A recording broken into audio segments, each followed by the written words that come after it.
سب خوشیوں کو آگ لگا دوں، غم سے تیرے دل شاد رہے، سب کو نظر سے اپنی گرا دوں، تجھ سے فقط فریاد رہے۔ اللہ صرف تیرے سامنے ہاتھ پھیلاؤں، کسی اور کے سامنے یہ ہاتھ نہ پھیلیں، سب کو نظر سے اپنی گرا دوں، تجھ سے فقط فریاد رہے۔ اب تو رہے بس تا دم آخر ورد زباں اے میرے الہ، لا الہ الا اللہ، لا الہ الا اللہ، لا الہ الا اللہ، لا الہ الا اللہ، محمد الرسول اللہ صلی اللہ علیہ وسلم۔ اللہ کے بعد اس دل میں اگر کسی کے لیے جگہ ہے تو وہ کس کے لیے ہے؟ اللہ کے حبیب محمد عربی صلی اللہ علیہ وسلم۔ یہ دو ہی ہستیاں ہیں جن سے محبت کی جا سکتی ہے، اور تو کوئی محبت کے لائق ہے نہیں، یہی دو ہیں۔ تو اب رسول پاک صلی اللہ علیہ وسلم کی شان میں بھی دو چار اشعار پڑھ لیتے ہیں، اس کے بعد پھر بات شروع کریں گے۔ سلام اس آقا پر دل لاکھوں جس نے جوڑ دیے، سلام اس آقا پر دل لاکھوں جس نے جوڑ دیے، دنیا کو دیا پیغام سکون، فتنوں کے رخ موڑ دیے۔ جس وقت آپ تشریف لائے پوری دنیا میں پورا ماحول بکھرا ہوا تھا، کوئی کسی کے ساتھ کوئی تعلق نہیں رکھتا تھا، لڑائیاں تھیں، جھگڑے تھے، چھوٹی چھوٹی باتوں پر لڑنا جھگڑنا مر مٹنا یہ انسانوں کی عادت بن چکی تھی۔ تو آپ آئے، سارے دلوں کو چھوڑ دیا اللہ کی مہربانی سے۔ فَبِمَا رَحْمَةٍ مِّنَ اللَّهِ لِنْتَ لَهُمْ فَبِمَا رَحْمَةٍ مِّنَ اللَّهِ لِنْتَ لَهُمْ وَلَوْ كُنْتَ فَظًّا غَلِيظَ الْقَلْبِ لَانفَضُّوا مِنْ حَوْلِكَ۔ اللہ فرماتے ہیں اللہ کی مہربانی سے آپ ان کے لیے نرم ہو گئے اور یہ سارے آپ کے ارد گرد اکٹھے ہو گئے، ورنہ تو یہ اکٹھے ہونے والے نہیں تھے۔ وَاذْكُرُوا نِعْمَةَ اللَّهِ عَلَيْكُمْ إِذْ كُنْتُمْ أَعْدَاءً فَأَلَّفَ بَيْنَ قُلُوبِكُمْ۔ اللہ کی نعمت کو یاد کرو، اذ کنتم اعداء، جبکہ تم آپس میں دشمن تھے۔ اور کیسے دشمن تھے؟ ان کا نعرہ تھا، جو عرب کے لوگ تھے نا، ان کا نعرہ تھا نقاتل الاعداء فإن لم نجد فإخواننا، ہم اپنے دشمنوں سے لڑتے ہیں، اگر دشمن نہ ملے تو اپنے بھائیوں کے گلے ہی کاٹنا شروع کر دیتے۔ ایسے لڑائی جھگڑے ان کے ہوتے تھے۔ اللہ کہتا ہے وَاذْكُرُوا نِعْمَةَ اللَّهِ عَلَيْكُمْ كُنْتُمْ أَعْدَاءً فَأَلَّفَ بَيْنَ قُلُوبِكُمْ، تو اللہ نے تمہارے کو جوڑ دیا، فَأَلَّفَ بَيْنَ قُلُوبِكُمْ فَأَصْبَحْتُمْ بِنِعْمَتِهِ إِخْوَانًا، تو تم اللہ کی نعمت سے، اس کی مہربانی سے، اس کے انعام سے آپس میں بھائی بھائی ہو گئے۔ جو دشمن تھے اب کیا ہو گئے؟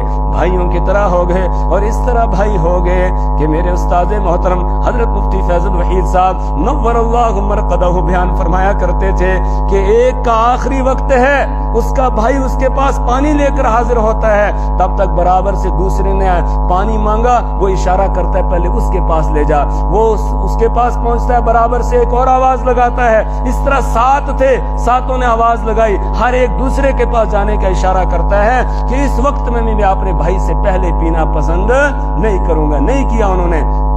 جب ساتویں کے پاس پہنچتا ہے اس کی روح قبض ہو گئی تھی، لوٹ کے ایک ایک کے پاس واپس آتا ہے تو سارے اللہ کے یہاں پہنچ گئے، لیکن اپنے دوسرے بھائی سے پہلے پینا پسند نہیں کیا۔ ایسے آپس میں بھائی بھائی ان کو بنا دیا گیا تھا۔ تو اسی کو کہنے والے نے کہا سلام اس آقا پر دل لاکھوں جس نے جوڑ دیے، دنیا کو دیا پیغام سکون، فتنوں کے رخ موڑ دیے۔ اس محسن عالم نے کیا کیا نہ دیا، الیاس انسانوں کو دستور دیا، منشور دیا، کئی راہیں دی کئی موڑ دیے۔ زباں پر مومنوں کے جب بھی ذکر تاجدار آئے، اس کے بعد لازم ہے کہ ذکر چار یار آئے۔ ابو بکر عمر و عثمان و حیدر جب با وفا ہوں، تو پھر کیوں نہ باغ مصطفیٰ میں بہار آئے۔ اب ہم بات شروع کرتے ہیں۔ میں نے خطبے کے دوران آپ حضرات کے سامنے قرآن حکیم میں سے سورۃ النساء کی آیت نمبر 58 یعنی 58 آیت نمبر 58 تلاوت کی ہے، جس آیت کریمہ کے پس منظر اور شان نزول میں یہ بات نقل کی گئی ہے۔ حضرت عثمان ابن ابی طلحہ رضی اللہ تعالی عنہ بیان فرماتے ہیں کہ ایک مرتبہ اللہ کے حبیب محمد عربی صلی اللہ علیہ وسلم ہجرت سے پہلے میرے پاس آئے اور آ کر مجھ سے کہا کہ بیت اللہ کا دروازہ میں رب کو یاد کرنا چاہتا ہوں۔ یہ وہ زمانہ تھا جس وقت مکہ والے آپ کے مخالف تھے، آپ کو اذیتیں پہنچاتے تھے، آپ پر مظالم ڈھاتے تھے، آپ پر ایمان لانے والوں کو تکلیفیں دی جاتی تھیں، ان کو تپتی ہوئی زمین کے اوپر گھسیٹا جاتا تھا، ان کو انگاروں کے اوپر لٹایا جاتا تھا، ان کے سینوں پر چٹان رکھ دی جاتی تھی، مظالم ڈھائے جا رہے تھے، اور آپ صلی اللہ علیہ وسلم کو شاعر، کاہن، کذاب، نعوذ باللہ کیسے کیسے نام دیے جاتے تھے۔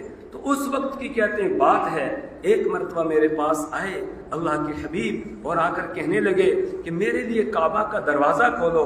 تو عثمان ابن ابی طلحہ کہتے ہیں میں نے جواب دیا کہ میں آپ کے لیے دروازہ نہیں کھول سکتا۔ ہائے، عثمان کو نہیں پتا تھا کہ جس کو میں کعبہ اللہ سے روک رہا ہوں یہی تو حقیقی وارث ہے کعبہ کا، یہی کعبہ کا حقیقی وارث ہے، اسی کے لیے تو اس کو بنایا گیا ہے۔ اور جس وقت اس کی تعمیر ہوئی تھی اس وقت اللہ کے خلیل نے جب دعائیں کی، ان دعاؤں میں جب دیکھا کہ پروردگار کی عطا جوش میں ہے تو یہ دعا بھی کر لی، ربنا وابعث فیہم رسولا منہم یتلو علیہم آیاتک ویعلمہم الکتاب والحکمہ ویزکیہم انک انت العزیز الحکیم۔ ربنا وابعث فیہم، اے ہمارے پروردگار، یہ میں نے اپنی اولاد کو یہاں لا کر بسا دیا ہے، اب ان میں اپنے اس عظیم و شان پیغمبر کو مبعوث فرما دیجئے، ان میں بھیج دیجئے جس کا آپ نے ہم سے عالم ارواح میں وعدہ لیا تھا، عہد لیا تھا، جس پر ایمان لانے کا اور مدد کرنے کا، اس کو میری اس اولاد میں بھیج دیجئے۔ یتلو علیہم آیاتک، وہ ان کے سامنے آ کر کی کتاب کی آیات کی تلاوت کرے گا، وَيُعَلِّمُهُمُ الْكِتَابَ وَالْحِكْمَةَ، اور انہیں کتاب و حکمت کی تعلیم دے گا، وَيُزَكِّيهِمْ، اور ان کا تزکیہ کرے گا۔ یہ دعا کی کس نے؟ حضرت ابراہیم علیہ السلام نے۔ تو عثمان کو نہیں پتا ہے جس کو میں منع کر رہا ہوں، جس کو میں روک رہا ہوں کعبہ میں داخل ہونے سے، یہی کعبہ کا حقیقی وارث ہے۔ اس موقع پر رسول پاک صلی اللہ علیہ وسلم کو بڑا دکھ ہوا، بڑا غم ہوا کہ اللہ، جو گھر اللہ کے لیے تعمیر کیا گیا تھا، میرے جد امجد حضرت ابراہیم علیہ السلام اور اسماعیل علیہ السلام نے اس کو تعمیر کیا ہے، آج مجھے اس میں داخل ہونے نہیں دیا جا رہا ہے۔ آپ نے کہا عثمان، آج میں چابی مانگ رہا ہوں، تم چابی نہیں دے رہے ہو، میں دیکھ رہا ہوں ایک وقت وہ آئے گا کعبہ کی چابی میرے ہاتھ میں ہوگی اور دنیا کی کوئی طاقت میرے ہاتھ سے اس چابی کو نہیں لے سکے گی۔ عثمان نے جواب دیا اگر ایسا ہوا تو پھر وہ دن قریش کی ہلاکت کا دن ہوگا، وہ دن قریش کی تباہی اور بربادی کا دن ہوگا۔ رسول پاک صلی اللہ علیہ وسلم نے فرمایا نہیں عثمان، تم غلط کہہ رہے ہو، وہ دن قریش کی بلندی کا ہوگا، وہ دن قریش کو عزت ملنے کا ہوگا، وہ قریش کے لیے ذلت والا دن نہیں ہوگا۔ بات ہو گئی، آپ کے لیے دروازہ نہیں کھولا گیا، آپ واپس آ جاتے ہیں۔ اس کے بعد دن گزرتے رہے، یہاں تک کہ مکہ والوں نے رسول پاک صلی اللہ علیہ وسلم پر مکہ کے اندر رہنا مشکل کر دیا، اور یہاں تک کہ ایک دن وہ آ جاتا ہے جس دن دار الندوہ کے اندر یہ جمع ہوتے ہیں، اور جمع ہونے کے بعد آپ مشورہ کرتے ہیں کہ آج رسول پاک صلی اللہ علیہ وسلم کو قتل کر دیا جائے، اور اس کے لیے مشورہ بلایا جاتا ہے، ہر ایک کی رائے لی جاتی ہے۔ وَإِذْ يَمْكُرُ بِكَ الَّذِينَ كَفَرُوا لِيُثْبِتُوكَ أَوْ يَقْتُلُوكَ أَوْ يُخْرِجُوكَ وَيَمْكُرُونَ وَيَمْكُرُ اللَّهُ وَاللَّهُ خَيْرُ الْمَاكِرِينَ وَإِذْ يَمْكُرُ بِكَ الَّذِينَ كَفَرُوا، اس وقت کو یاد کرو جس وقت کے کافر پلان بنا رہے تھے آپ کے بارے میں، لِيُثْبِتُوكَ کہ آپ کو کہیں قید کر دیں، آپ کو جیل میں ڈال دیں، أَوْ لِيَقْتُلُوكَ یا آپ کو قتل کر دیں، أَوْ يُخْرِجُوكَ یا آپ کو ملک بدر کر دیں، وَيَمْكُرُونَ یہ بھی تدبیریں بنا رہے تھے، وَيَمْكُرُ اللَّهُ اور اللہ بھی تدبیر بنا کر رہا تھا، اللہ کا بھی ایک پلان تھا، اس کا بھی ایک منصوبہ تھا، ان کا بھی ایک منصوبہ بن رہا تھا، وَاللَّهُ خَيْرُ الْمَاكِرِينَ اور اللہ بہترین پلان بنانے والا ہے۔ انہوں نے پلان بنایا اور اس پر فیصلہ ہو گیا کہ آج رات ان کو قتل کر دیا جائے گا، ان کے گھر کا محاصرہ کر لیا جائے، ہر قبیلے اور خاندان کا ایک ایک نوجوان آ جائے، چمکتی ہوئی تلواریں لے کر رات کو پہنچ کے اللہ نے اپنے حبیب صلی اللہ علیہ وسلم کے پاس پیغام بھیج دیا، آج رات آپ اپنے بستر پر آرام نہیں کریں گے، اب آپ کو اجازت دی جاتی ہے آپ مکہ کو چھوڑیں، مدینہ کی طرف چلے جائیں، یثرب کے علاقے کی طرف آپ چلے جائیں۔ آپ صلی اللہ علیہ وسلم نے دن میں پوری تیاری کر لی، سیدنا ابوبکر صدیق رضی اللہ تعالیٰ عنہ کے ساتھ مل کے سیٹنگ کر لی، اب رات کو آپ اپنے در دولت پر ہیں اور یہ خون کے پیاسے آ جاتے ہیں، چاروں طرف سے آپ کے گھر کا محاصرہ کر لیتے ہیں، چمکتی ہوئی تلواریں ان کے ہاتھ میں ہیں، ان کی آنکھوں سے خون ٹپک رہا ہے۔ رسول پاک صلی اللہ علیہ وسلم نے حضرت علی رضی اللہ تعالیٰ عنہ کو حکم دیا کہ میرے پیارے علی آج میرے بستر پر تم آرام کرو گے اور یہ مکہ والوں کی امانتیں میرے پاس ہیں، صبح کو ان کے حوالے کر دینا اور پھر آپ بھی آ جانا اور فلاں مقام پر آ کر ہم سے مل لینا۔ اس کے بعد آپ سورہ یاسین کی ابتدائی آیات پڑھتے ہوئے اور اسی طرح ایک مٹھی مٹی کی آپ نے اٹھائی اور شاہت الوجوہ کہہ کے ایسے پھینک دی، ان کے بیچ میں سے نکل کر آگے وہ سر جھاڑنے لگے اور آنکھوں کو ملنے لگے، آپ نکل کے چلے جاتے ہیں، یہ وہیں پر کھڑے ہیں، ان کو پتہ ہی نہیں چلتا ہے، انہوں نے بھی ایک پلان بنایا، ایک پلان اس کا تھا اور اسی کا پلان کامیاب ہوتا ہے، اللہ کا پلان کامیاب ہوتا ہے، ان کا ناکام ہو گیا، یہ نامراد ہو گئے، کھڑے ہیں اور بڑے خوش ہیں کہ آج تو ان کو نمٹا دیا جائے گا، آج قصہ ہی ختم کر دیا جائے گا، صبح کا سویرا ہونے والا ہے۔ کسی نے آ کر کہا کس کے انتظار میں ہو؟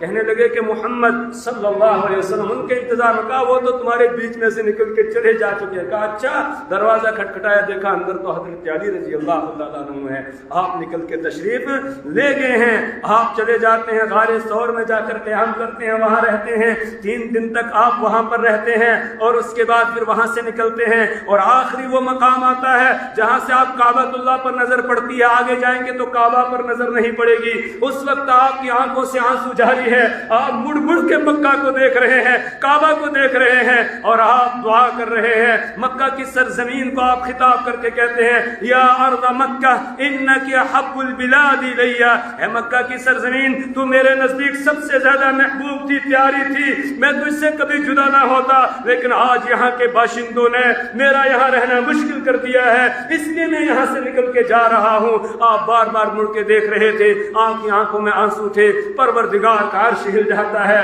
اس کی رحمت جوش مارتی ہے، اللہ آپ کے پاس پیغام بھیجتا ہے ان الذي فرض عليك القرآن لرادك الى معاد، یقیناً وہ ذات جس نے آپ کو قرآن عطا کیا ہے وہ آپ کو واپس مکہ میں لوٹا کر لائے گی۔ آپ یہاں سے جانے کے لیے نہیں جا رہے ہیں بلکہ واپس آنے کے لیے جا رہے ہیں۔ آپ قل جاء الحق وزهق الباطل ان الباطل كان زهوقا، یہ آیات بھی نازل ہوتے ہیں، آپ کہہ دیجئے حق آ گیا اور باطل چلا گیا، اور باطل ہے ہی جانے والا، وہ مٹ جانے والا ہے، وہ ختم ہو جانے والا ہے۔ اور یوں دعا کر کے آپ جائیے رب ادخلنی مدخل صدق واخرجنی مخرج صدق واجعلنی من لدنک سلطانا نصیرا، اے میرے پروردگار مجھے نکالنا بھی سچائی کے ساتھ، مجھے آگے داخل بھی کرنا سچائی کے ساتھ، یعنی ایسے نہ نکلوں کہ واپس نہ آ سکوں، اور ایسے میں وہاں پر نہ جاؤں کہ وہاں عزت نہ ملے، وہاں بھی عزت ہو اور پھر یہاں بھی عزت ہو، اور اپنے پاس سے مجھے طاقت اور قوت عطا فرما، میری مدد کر۔ یہ دعا اللہ نے سکھائی، یہ دعا کر کرتے ہوئے آپ مکہ سے نکلتے ہیں، مدینہ پہنچ جاتے ہیں۔ 8 سال کا عرصہ وہاں گزرتا ہے۔ 8 سال کے بعد اب آپ مکہ کا رخ کرتے ہیں، مکہ کی طرف آتے ہیں۔ 10,000 کا لشکر جرار ہے۔ جس وقت آپ یہاں سے نکلے تھے، ایک سیدنا ابو بکر صدیق رضی اللہ تعالیٰ عنہ جو آپ کے یار غار ہیں وہ آپ کے ساتھ تھے، اور آج بھی آپ کے ساتھ آپ کے پہلو میں لیٹے ہوئے ہیں، یعنی آگے بھی آپ کا ساتھ چھوڑا نہیں ہے، اور میدان محشر میں بھی آپ کے ساتھ اٹھ کر آئیں گے۔ آپ نے فرمایا سب سے پہلے میں اٹھوں گا، پھر ابو بکر اٹھیں گے، پھر عمر اٹھیں گے، پھر ہم تینوں نکل کے آئیں گے، جنت البقیع میں پہنچیں گے، پھر ان کو ساتھ لیں گے، پھر مکہ کا رخ کریں گے، جنت المعلا والوں کو ساتھ لیں گے، اس کے بعد میدان محشر میں حاضر ہو جائیں گے۔ تو ساتھ چھوڑا نہیں، کہا حوض کوثر میں بھی ایک طرف ابو بکر ہوں گے، دوسری طرف عمر ہوں گے، میں بیچ میں ہوں۔ اللہ ہمیں جامع کوثر نصیب فرمائے۔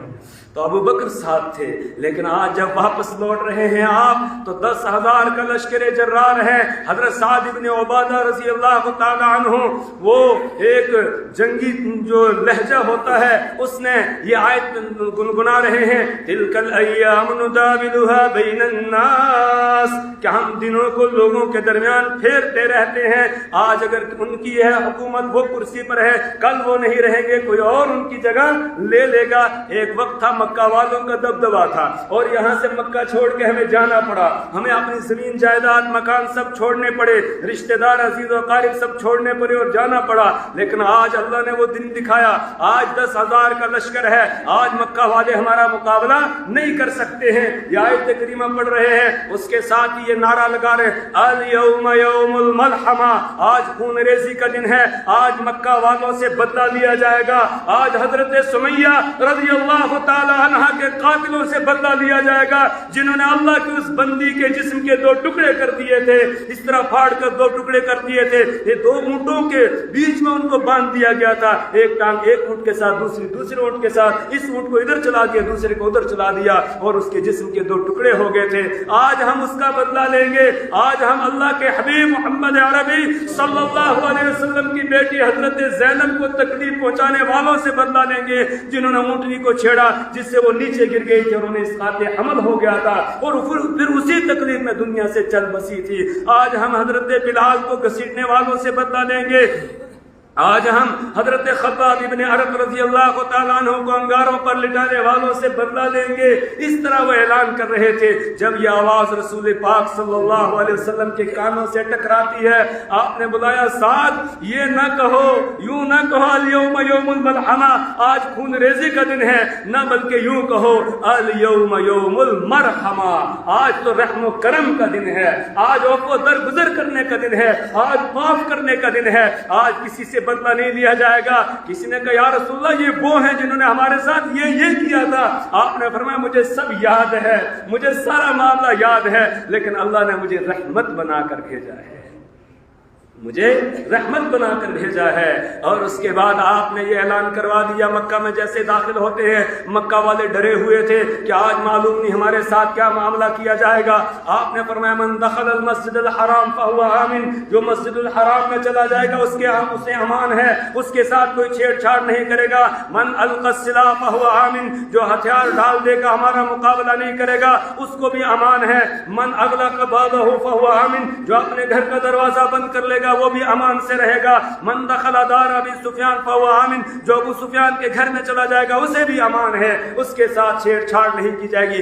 ایک آن کی آن میں پورے مکہ کے اندر امان کا اعلان ہو جاتا ہے، اور مکہ والے آپ کے سامنے آتے ہیں، آپ کہتے ہیں کہ تمہیں ڈرنے کی ضرورت نہیں، تمہیں گھبرانے کی ضرورت نہیں ہے، آج میں تمہارے ساتھ وہی معاملہ کروں گا جو میرے بھائی، میرے کریم بھائی یوسف علیہ السلام نے اپنے بھائیوں کے ساتھ کیا تھا، کہ جب وہ بادشاہ تھے مصر کے اور بھائی سامنے حاضر ہو گئے اور انہیں اپنی غلطی کا احساس ہو گیا، تو حضرت یوسف علیہ السلام نے کہا تھا لا تثریب علیکم اليوم یغفر اللہ لکم ولکم، کہ آج تم پر کوئی الزام نہیں ہے، اللہ تمہیں معاف کرے۔ کہا میں بھی تم سے یہی کہتا ہوں او مکہ والو، لا تثریب علیکم اليوم، آج تم پر کوئی الزام نہیں ہے، جس نے جو کیا سو کیا، آج کسی سے کوئی بدلہ نہیں لیا جائے گا۔ اذهبوا وانتم طلقاء، جاؤ تم سب کے سب آزاد ہو، تم سب کو میں نے چھوڑ دیا۔ یہ ایک انقلاب تھا جو دنیا کے اندر برپا ہوا تھا۔ آج بھی انقلاب برپا ہوتے ہیں. اور کیسے انقلاب برپا ہوتے ہیں؟ قرآن کہتا ہے ان الملوک اذا دخلوا قریۃ افسدوها وجعلوا اعزۃ اہلها اذلہ، کہ بادشاہوں کا یہ طریقہ ہے جب وہ کسی بستی پر کنٹرول حاصل کرتے ہیں، کسی علاقے کسی شہر پر کنٹرول حاصل کرتے ہیں، قابض ہوتے ہیں، تو پھر وہاں وہ فتنہ اور فساد برپا کرتے ہیں، وہاں کے عزت والے لوگوں کو وہ ذلیل اور رسوا کر کے چھوڑتے ہیں، عزت والوں کی عزت کو خاک میں ملانے کی وہ کوشش کرتے ہیں. لیکن ایک انقلاب یہ ہے جو محمد عربی صلی اللہ علیہ وسلم کے ذریعہ سے آتا ہے، اور اس انقلاب میں آپ دیکھ رہے ہیں کسی کی کوئی جان نہیں لی جاتی ہے. جن کی پہلے سے عزت تھی ان کو اور عزت دی جاتی ہے. ابو سفیان یہ مکہ کا سردار مانا جاتا تھا، اس کو آج عزت دی جاتی ہے. من دخل دار ابی سفیان فهو آمن، جو ابو سفیان کے گھر میں چلا جائے گا اس کو بھی امان ہے، اس کو بھی کیا ہے؟ امان ہے. مکہ فتح ہو گیا.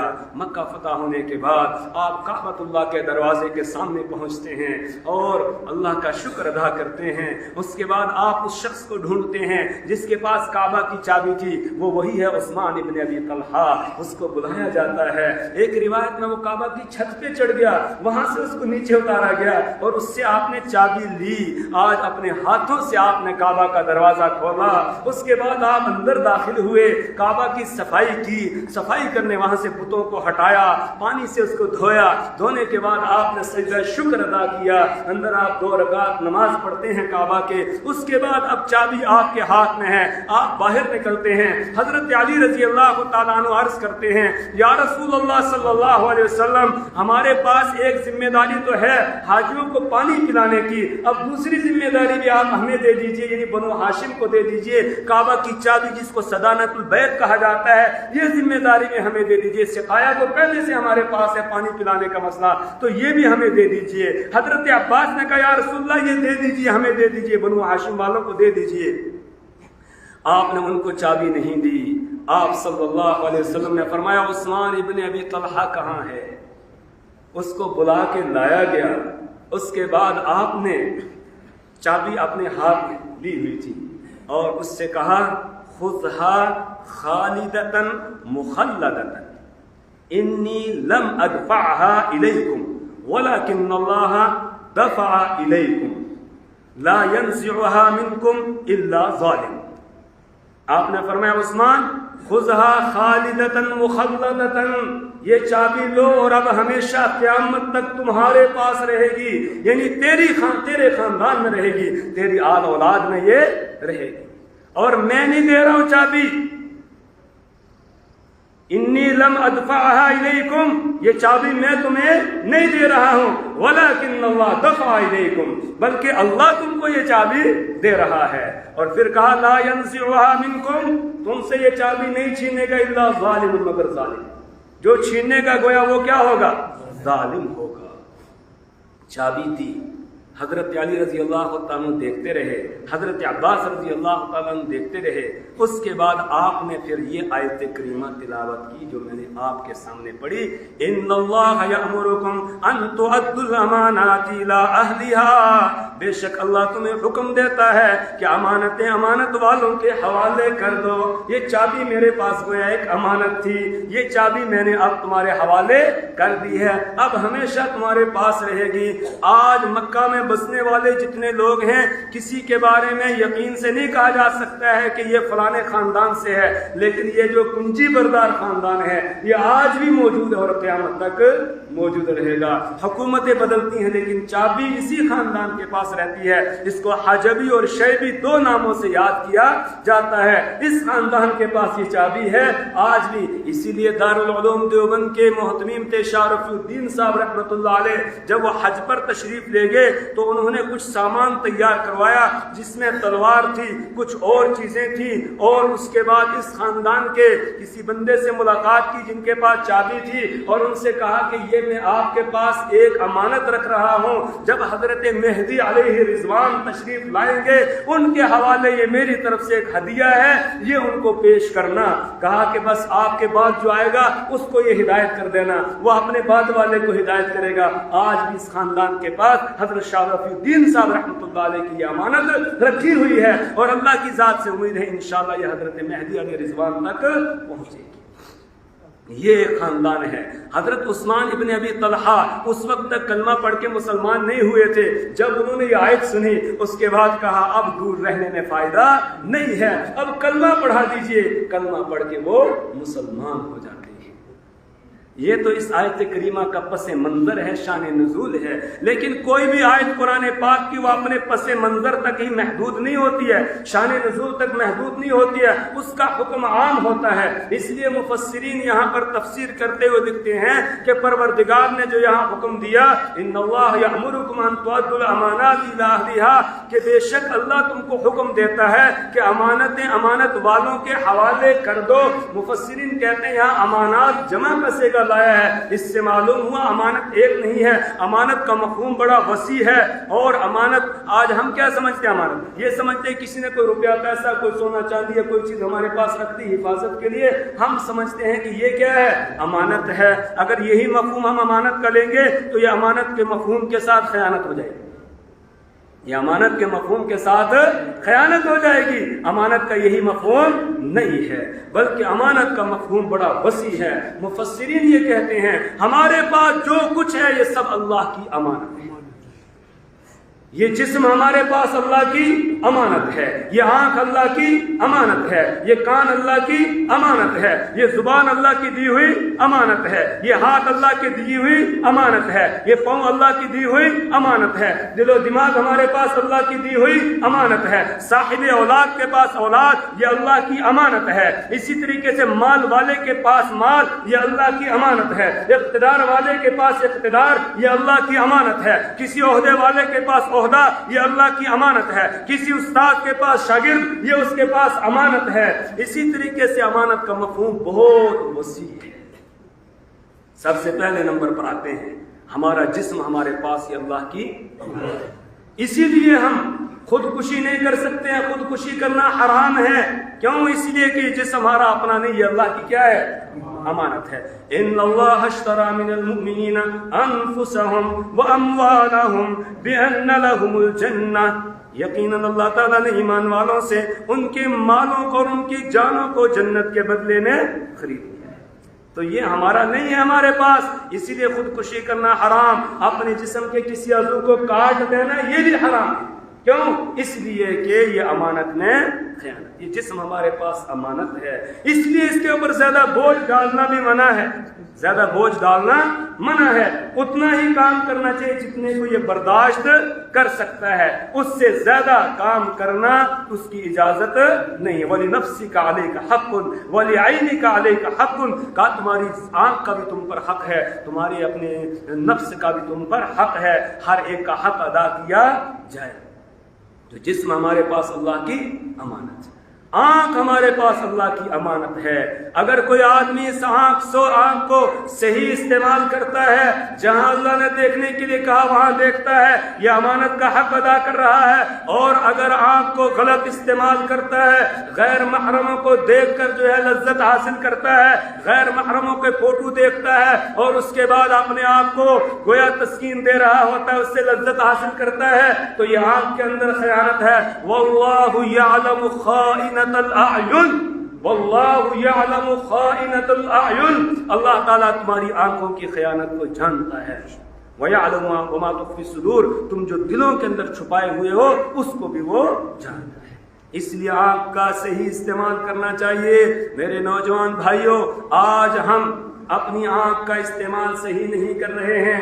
آج یہ چھوٹا سا شٹونگڑا موبائل ہمارے پاس آ گیا ہے، تنہائی میں ہم اس کو لے کر بیٹھتے ہیں اور گندی چیزیں اس کے اندر دیکھ رہے ہیں، ہم آنکھ کی خیانت میں مبتلا ہو رہے ہوتے ہیں۔ اور ڈرنا چاہیے، جس رب نے یہ آنکھ دی ہے، اس میں دیکھنے کی طاقت رکھی ہے، وہ اس بات پر قادر ہے ایک دم ہماری آنکھ کو چھین سکتا ہے۔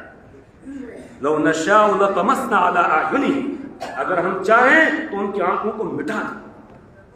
اللہ قادر ہے، اللہ قادر مطلق ہے، وہ چھین سکتا ہے آنکھ کی روشنی کو، وہ کانوں کی دیکھنے کی، یہ سننے کی جو سماعت کی طاقت ہے، اس کو ایک دم چھین سکتا ہے۔ اس لیے کسی وقت بھی اللہ کے عذاب سے بے خوف نہیں ہونا چاہیے، اللہ کی پکڑ سے کسی وقت بھی بے خوف نہیں ہونا چاہیے۔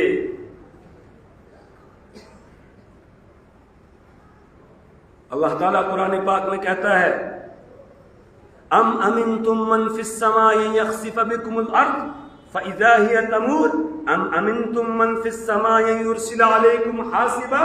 او گناہگارو، او خطا کارو، او میری نافرمانی کرنے والو، امنتم من فی السماء یخسف بکم الارض، کیا تم اس بات سے بے خوف ہو گئے ہو کہ آسمانوں والا تم کو زمین میں دھسا دے؟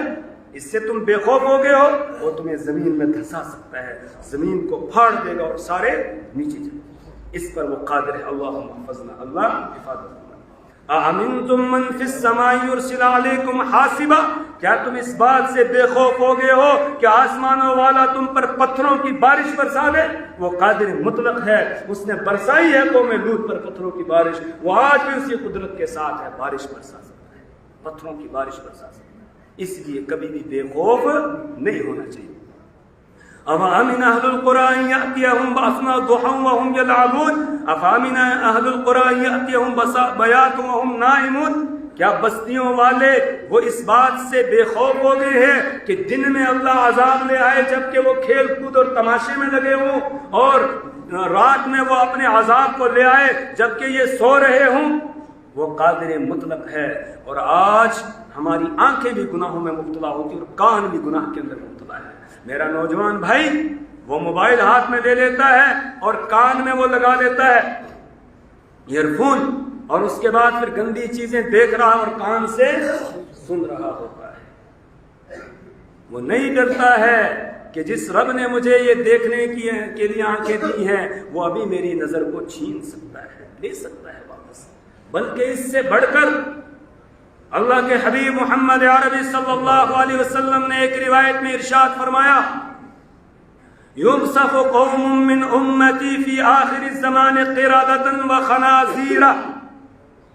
یُبْسَخُ قَوْمٌ مِّنْ أُمَّتِي، میری امت میں سے کچھ لوگوں کو آخری زمانے میں بندروں اور خنزیروں کی شکل میں مسخ کر دیا جائے گا۔ اللہم احفظنا، اللہ ہماری اس سے حفاظت فرمائے۔ صحابہ کرام پریشان ہو گئے چونکہ حضور نے فرمایا قوم من امتی، میری امت میں سے کچھ لوگ ہوں گے۔ تو صحابہ نے عرض کیا ایشہدون ان لا الہ الا اللہ وانک رسول اللہ، یا رسول اللہ صلی اللہ علیہ وسلم کیا وہ لوگ اس بات کی گواہی دیتے ہوں گے کہ اللہ کے علاوہ کوئی بندگی کے لائق نہیں ہے اور آپ اللہ کے رسول ہیں، اس بات کی وہ گواہی دیتے ہوں گے؟ آپ نے فرمایا نعم، ہاں۔ پھر آپ نے فرمایا صرف یہ گواہی کلمہ ہی نہیں پڑھتے ہوں گے، وَيُصَلُّونَ وَيَصُومُونَ وَيَحُجُّونَ، وہ نمازیں پڑھتے ہوں گے، وہ روزے رکھتے ہوں گے، وہ حج بھی کرتے ہوں گے۔ نمازیں پڑھنے والے، روزے رکھنے والے، حج کرنے والے، کلمہ پڑھنے والے، ان کو بندروں اور خنزیروں کی شکل میں مسخ کر دیا جائے گا۔ اللہ ہماری حفاظت فرمائے، اللہ ہماری نسلوں کی اس سے حفاظت فرمائے۔ صحابہ کرام پریشان ہو گئے، عرض کیا فما بالہم یا رسول اللہ، اے اللہ کے رسول صلی اللہ علیہ وسلم ان کا جرم کیا ہوگا، ان کا قصور کیا ہوگا، کیوں ان کو بندروں اور خنزیروں کی شکل دے دی جائے گی؟ آپ نے ارشاد فرمایا اتخذوا المعازف والقینات والدفوف، کہ وہ گانے بجانے کا سامان اور گانے بجانے والیاں، ان سے گانے سنیں گے، اور گانے بجانے کا جو سامان یعنی میوزک، اس کو سننے والے ہوں گے، اور ڈھول ڈھمکا بجانے والے ہوں گے، باجا بجانے والے ہوں گے۔ وَيَشْرَبُونَ هَذِهِ الْأَشْرِبَةَ، اور وہ اس گندی چیز کو پیئیں گے، یعنی شراب پیئیں گے، نشہ کریں گے، نشہ کرنے والے ہوں گے۔ پھر آپ نے فرمایا بَاتُوا عَلَى لَهْبِهِمْ وَشُرْبِهِمْ فَأَصْبَحُوا قِرَدَةً وَخَنَازِيرَ، یہ رات کو اپنی کھیل کود تماشے میں لگے ہوئے ہوں گے اور شراب نوشی نشے میں ہوں گے، پھر یہ سوئیں گے تو فَأَصْبَحُوا قِرَدَةً وَخَنَازِيرَ، صبح کو یہ بندروں اور خنزیروں کی شکل میں مسخ ہو چکے ہیں۔ اللہم احفظنا، اللہ حفاظت فرمائے۔ میرا وہ بھائی جو اس بری اور گندی عادت کے اندر مبتلا ہے وہ آج توبہ کر لے کہ آج کے بعد میں اپنی آنکھ کو غلط استعمال نہیں کروں گا، اپنے کان کو غلط استعمال نہیں کروں گا، اپنی زبان کو غلط استعمال نہیں کروں گا۔ جو جھوٹ بولنے والے جھوٹ بولنا چھوڑ دیں۔ ایک روایت میں اللہ کے حبیب نے ارشاد فرمایا جب کوئی آدمی جھوٹ بولتا ہے فرشتہ 1 میل دور تک چلا جاتا ہے اس بدبو کی وجہ سے جو جھوٹ بولنے والے کے منہ سے بدبو نکلتی۔ اللہ جھوٹ سے ہماری حفاظت فرمائے، اللہ جھوٹ سے ہمیں بچائے، غیبت سے اللہ بچائے، زبان کی بھی حفاظت کریں، کان کی حفاظت کریں، آنکھ کی حفاظت کریں، ہاتھوں کی حفاظت کریں، پیروں کی حفاظت کریں۔ یہ ساری جو اللہ نے مشینیں ہمیں دی ہیں نا، یہ اس لیے دی ہیں ہم ان کو اپنے رب کی رضا میں استعمال کریں، اپنے رب کو راضی کرنے میں لگائیں، ان کو اللہ کا شکر ادا کریں۔ اور شکر یہ ہے کہ اللہ کی دی ہوئی نعمتوں کو اللہ کے حکم کے مطابق استعمال کیا جائے، ورنہ قیامت کے دن سوال ہوگا ان السمع والبصر والفؤاد كل اولئك كان عنه مسؤولا۔ ان السمع والبصر والفؤاد، تمہارے کان، تمہاری آنکھیں، تمہارے دل و دماغ، ان میں سے ہر ایک کے بارے میں قیامت کے دن پوچھا جائے گا کہ کہاں استعمال کر کے آئے ہو۔ بندہ جھوٹ بولے گا اور اس کے بعد پھر منہ پر مہر لگا دی جائے گی، آنکھ خود بولنا شروع کر دے گی، کان بولنا شروع کر دے گا اور ہاتھ بولنا شروع کر دیں گے، پاؤں بولنا شروع کر دیں گے اور ہر ایک گواہی دیں گے۔ اس آنکھ نے جو دیکھا ہوگا ریل چلنا شروع ہو جائے گی، سب سامنے آ جائے گا۔ اللہ اس دن کی ذلت سے ہماری حفاظت فرمائے۔ تو ان کے بارے میں قیامت کے دن پوچھا جائے گا۔ تو جسم ہمارے پاس اللہ کی امانت ہے، اولاد والے کے پاس اولاد اللہ کی امانت ہے۔ یہ بچے پیسے کمانے کی مشینیں نہیں ہیں۔ آج ہم نے ان کو مشینیں سمجھ لیا ہے پیسے کمانے کی، اس لیے بچوں کی صحیح تعلیم اور تربیت کا ہم انتظام نہیں کر رہے ہیں، دنیا کی دوڑ میں لگے ہوئے ہیں۔ ان کو اعلیٰ سے اعلیٰ دنیاوی ڈگری دلانے میں ہم لگے ہوئے ہیں اور اسی میں لگا رہے ہیں، اور دین کے بارے میں ان کے بارے میں کچھ بھی ہم سوچ نہیں رہے۔ میں منع نہیں کرتا ہوں، ڈگریاں بھی ضروری ہے، دنیا کا نظام چلانا ہے، اس کے لیے ہر عہدے پر ہر ذمہ داری ہمارے بندوں کے پاس ہونی چاہیے، ایک مسلمان کے پاس ہونی چاہیے۔ وہ خدمت کے جذبے سے اس ذمہ داری کو ادا کرے گا۔ وہ انجینئر بھی ہو اس کے ساتھ مسلمان ہو، وہ ڈاکٹر بھی ہو اس کے ساتھ مسلمان ہو، وہ آفیسر ہو اس کے ساتھ مسلمان ہو، وہ حاکم ہو اس کے ساتھ مسلمان ہو، اپنی ذمہ داری کے ساتھ پھر وہ اس کو ادا کرے گا، امانت سمجھ کر اس کو ادا کرے گا۔ لیکن پہلے کیا ہونا چاہیے؟ مسلمان ہونا چاہیے۔ آج بچوں کے حوالے سے ہم بڑی لاپرواہی برت رہے ہیں، جبکہ اللہ کے حبیب محمد عربی صلی اللہ علیہ وسلم نے بچوں کے بارے میں بڑی تاکید کی ہے۔ اور آپ ہی نے نہیں بلکہ آپ پہلے دیکھیں، انبیاء کرام علیہ السلام کا تذکرہ قرآن میں پڑھے، اللہ کے خلیل حضرت ابراہیم علیہ السلام کا تذکرہ پڑھے، جب پروردگار نے انہیں امامت کا منصب عطا کیا تو آگے سے دعا کرتے وَمِن ذُرِّيَّتِي، اللہ میری اولاد کو بھی یہ منصب دے دے۔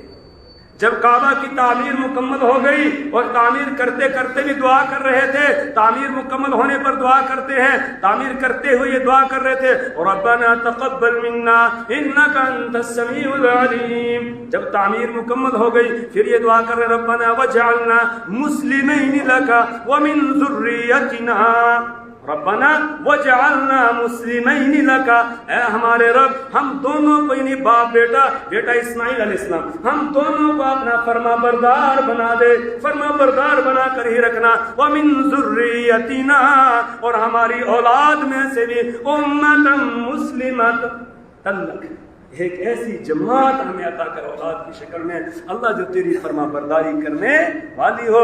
دوسری جگہ دعا کر رہے ہیں وَجْنُبْنِي وَبَنِيَّ أَن نَّعْبُدَ الْأَصْنَامَ، اے پروردگار مجھے بچا لے اور میری اولاد کو بھی بچا لے، کس سے؟ بتوں کی عبادت کرنے سے۔ ربنا انی اسکنت من ذریتی بواد غیر ذی زرع عند بیتک المحرم ربنا لیقیموا الصلاۃ، اے میرے پروردگار میں نے اپنی اولاد میں سے بعض کو تیرے اس حرمت والے گھر یعنی کعبۃ اللہ کے پاس لا کر ان کو یہاں ٹھہرا دیا ہے، کیوں؟ لیقیموا الصلاۃ، تاکہ یہ نماز قائم کرے۔ حضرت یعقوب علیہ السلام کا آخری وقت آتا ہے، اذ حضر یعقوب الموت اذ قال لبنیہ ما تعبدون من بعدی.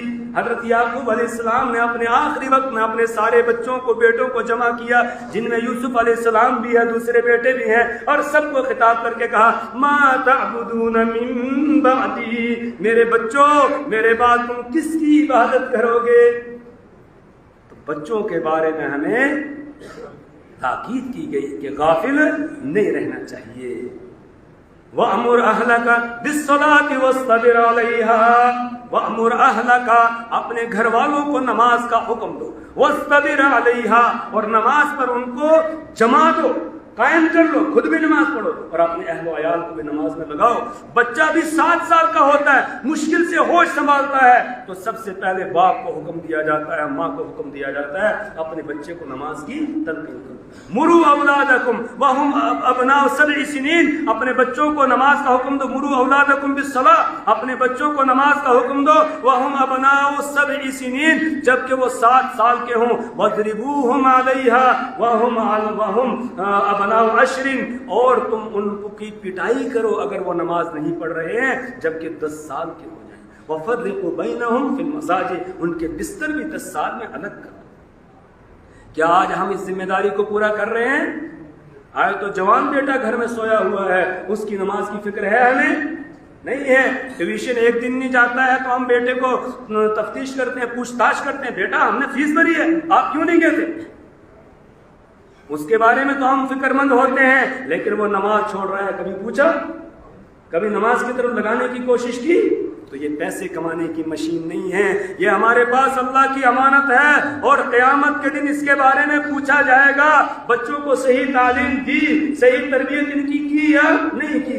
آج گاؤں دیہات کے بچے ہوتے ہیں، ان کو ہم شہر میں بھیج دیتے ہیں پڑھنے کے لیے. بھیجنا چاہیے، ٹھیک ہے، لیکن اس کے ساتھ ان کی نگرانی بھی کی جائے.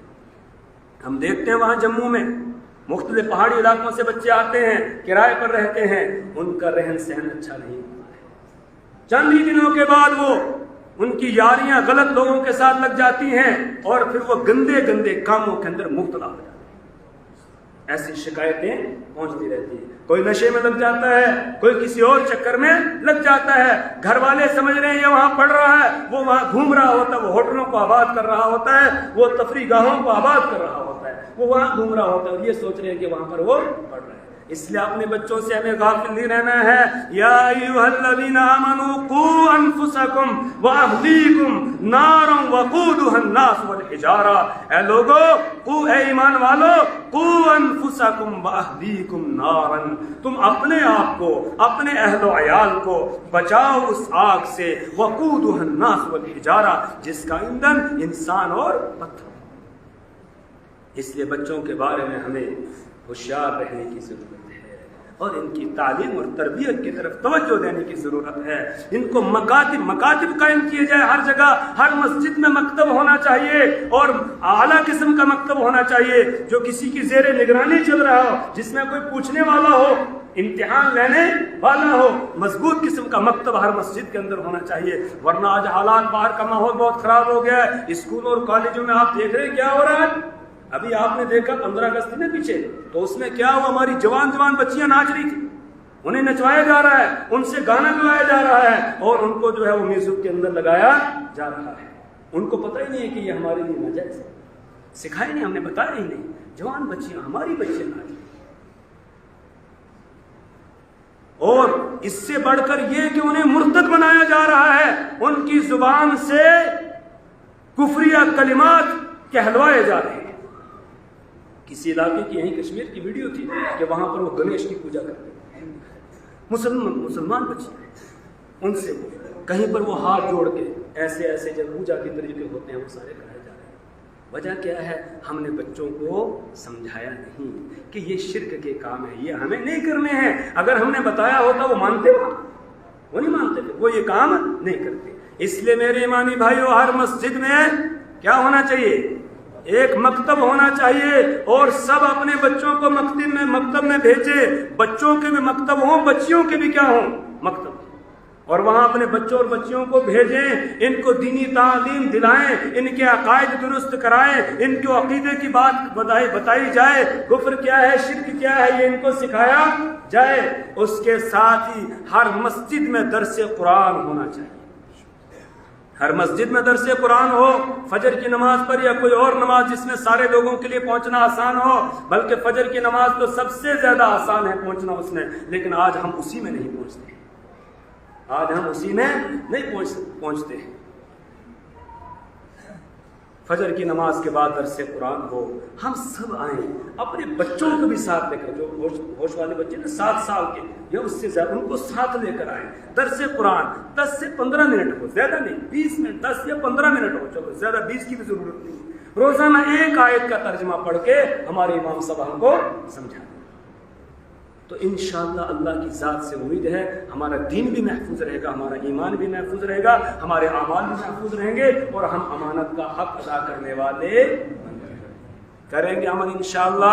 یہاں مختلف مساجد کے لوگ ہیں نا، ہر مسجد میں درس قرآن ہونا چاہیے انشاءاللہ، کوشش کریں گے انشاءاللہ، ہاں ہر مسجد میں، اور مکتب بھی قائم کریں گے، اور ہر مکتب جو ہے اس کی کارگزاری، کسی کو ہم ذمہ دار بنائیں گے یہاں پر علاقے میں، وہ کارگزاری لے ہر مکتب کی، مہینے 2 مہینے 3 مہینے کے بعد کارگزاری لے، یعنی مکتب مضبوط قسم کے ہوں، وہ فارمیلٹی والے مکتب نہیں کہ بچے کو بھیج دیا 7 سال گزر جائیں اس نے قرآن ہی نہ پڑھا، بلکہ مضبوط قسم کے مکاتب جو ایک نظام کے تحت چلے۔ تو انشاءاللہ آج ہم اس کا ارادہ کرتے ہیں یہاں اس جامع مسجد کے اندر کہ ہر مسجد میں مکتب قائم ہوگا انشاءاللہ، تھوڑا زور سے بولے تاکہ یہ در و دیوار بھی قیامت کی گواہی دے انشاءاللہ، اور ہر مسجد سے درس قرآن بھی ہوگا انشاءاللہ، تاکہ ہمیں پتہ چلے ہمارا رب ہم سے کیا کہہ رہا ہے، امام صاحب نے جو سورت نماز میں پڑھی ہے اس میں میرے لیے کیا پیغام ہے۔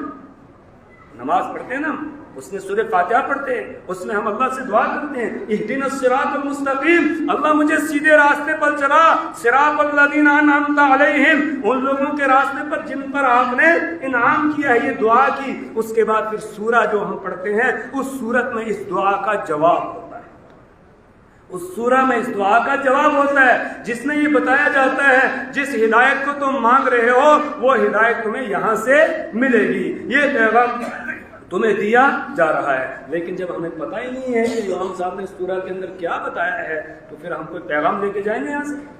کوئی پیغام نہیں۔ اس لیے انشاءاللہ ہر مسجد میں درس قرآن کا سلسلہ ہوگا، اللہ کرے کہ ہماری بار بار ملاقات ہوتے رہے، اور پھر میں آؤں اور پھر میں کارگزاری آپ سے پوچھوں کہ بتائیں کتنی مساجد میں درس قرآن شروع ہوا، کتنی مساجد میں مکاتب کا نظام چل رہا ہے، اور کتنے بچوں نے مکتب میں قرآن پڑھ لیا، کتنے بچوں نے مکتب کے اندر قرآن پاک کا ترجمہ پڑھ لیا، کس کس مکتب میں اللہ کے رسول صلی اللہ علیہ وسلم کی احادیث بچوں کو یاد کرائی گئی ہیں۔ یہ انشاءاللہ پھر کارگزاری نہیں ہے، انشاءاللہ عمل کریں گے انشاءاللہ۔ اللہ سے دعا کریں پروردگار مجھے بھی عمل کی توفیق عطا فرمائے، اللہ آپ کو بھی عمل کی توفیق عطا فرمائے، اور پروردگار ہمیں تمام امانتوں کا حق ادا کرنے کی توفیق عطا فرمائے۔ سبحان اللہ وبحمدہ، سبحانک اللہم وبحمدک، ونشہد ان لا الہ الا انت، ونستغفرک ونتوب الیک۔